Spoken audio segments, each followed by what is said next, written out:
The KDKA Sports Desk is brought to you by Xfinity. Desk here on Pittsburgh CW, and we'll begin by telling you that there were two really good matches today at the Wimbledon in the men's semifinals, and one of them was a collision course between Federer, as I forgot to turn my phone off, and Rafa Nadal. And this one went to Federer, and he just keeps on keeping on. He beat him in 4 sets, 7-6, 1-6, 6-3, 6-4. Also today, the Penguins don't have a lot of money yet under the cap to spend on people, but they did have enough to sign Adam Johnson. He is one of their young forwards, and he's got a lot of speed. Came up with the Penguins, basically for a cup of coffee. Made some things happen there and had a couple of assists in 8 games, but he was one of their leading scorers in the AHL down at Wilkes-Barre-Scranton. He gets a two-way deal for $700,000. But how about the Columbus Blue Jackets keep on losing people, like Jeff Dzingel? He's a guy who is on his way to another team. He goes to the Carolina Hurricanes here, and Dzingel was picked up by Columbus to be one of their add-on players as they made a push for the Stanley Cup. Well, he leaves 2 years, about $7 million.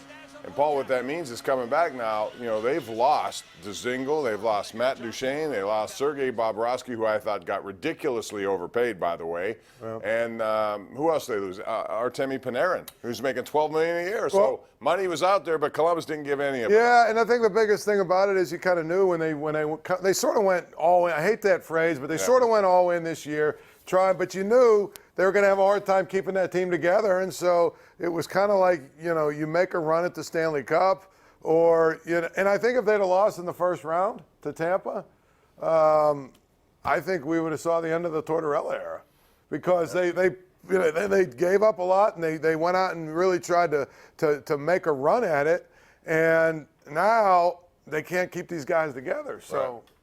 We'll see what happens, but they got some work to do, no doubt. Andrew Nasco on Twitter tells us, I think Federer and Nadal has been the best rivalry in tennis, surpassing McEnroe-Borg. I would agree with it. They've met on and had some just iconic matches. The last one was in 2008, and that went 5 sets and all the way. All right, let's get in and let's start rolling here. And I want to start with Marilyn and Munhall, because Marilyn, I saw some of her friends today who said she's had some sort of shoulder surgery. So Marilyn, I want to wish you well, and you have very nice friends, by the way. Hello, Marilyn. Hello, Marilyn. Marilyn, you know better. You're a veteran. Listen.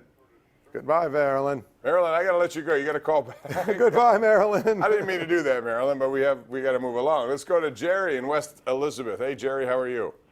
Hey, how you doing, Bob? Good. How are you? This is a little ahead of the game, but today I was watching ESPN, and first time I've seen this, and they said the NFL's thinking about going to an 18-game schedule.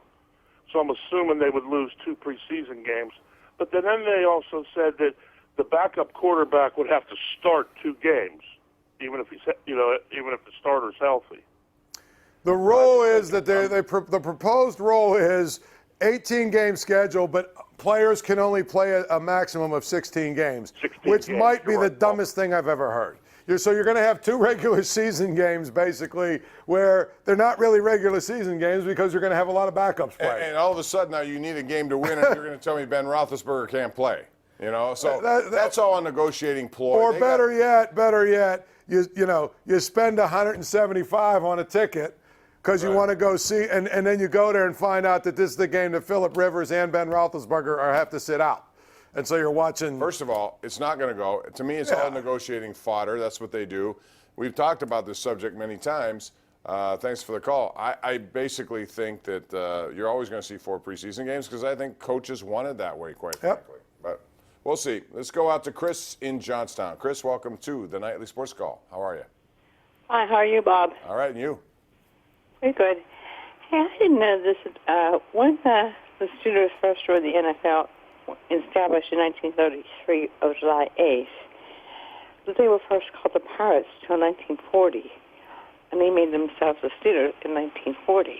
Yeah, they went to Steagles. They combined with a lot of things, but they've been around for a long time. Thanks for the call. Let's go to Robert in Oakland. Hey, Robert, how are you? Hello. Hello, Go ahead, Robert. You're on the air. Okay. I just wanted to say, Nightly Sports Call, NSC, does that stand for No Steeler Calls? No, we have a football team in this town, and they haven't played. They haven't played in 6 months. Hey, Bob, we certainly don't talk enough about the Steelers. No, we don't. Why would you? Robert, come on. Seriously, that's a waste of time They right there. haven't been off for a month. They haven't done anything. You've wasted our time. Bob in Clearfield. What's up, Bob? Welcome to the Ireland Contracting Nightly Sports Call. Hi, gentlemen. Thank you. Before anybody comes to a conclusion based on today's performance, that Chris Archer has come back to being a Chris Archer he was 5 years ago, they have to weigh that against the fact that this is the first game back from the All-Star break, and the hitters are going to need a few at-bats to get zeroed in again. As far as names you're hearing out there, as far as pitching up, guys like Homer Bailey, Madison Bumgarner, too many innings, too many injuries, and both are on the wrong side of 30. So I think he said he let the other teams overpay for them. I would agree with that. And so as far as anything else, it has to be good before they consider making a move, and I don't see much out there that's worth overpaying for. Appreciate it, guys. All right. What do you think?